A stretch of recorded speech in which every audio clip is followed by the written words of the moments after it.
Spring has sprung, and the Burlington Parks and Recreation Department hasn't missed a beat when it came to programs for the community.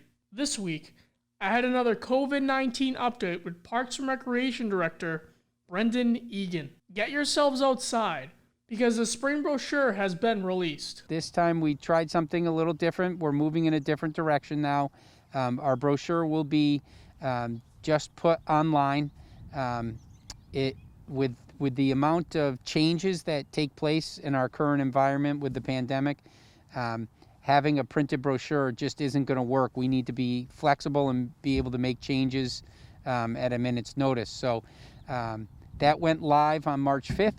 As restrictions begin to ease, the department is looking forward to in-person activities. This spring will be an opportunity to return to some in-person.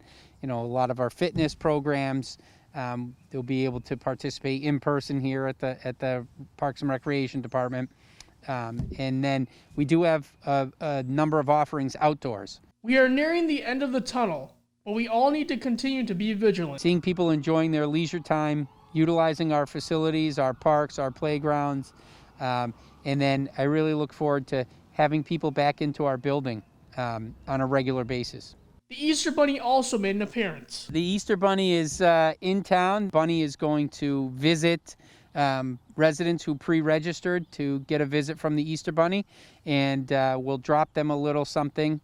It will be a socially distant event. From the Parks and Recreation Department, I'm Robert Paris for BNEWS Weekly.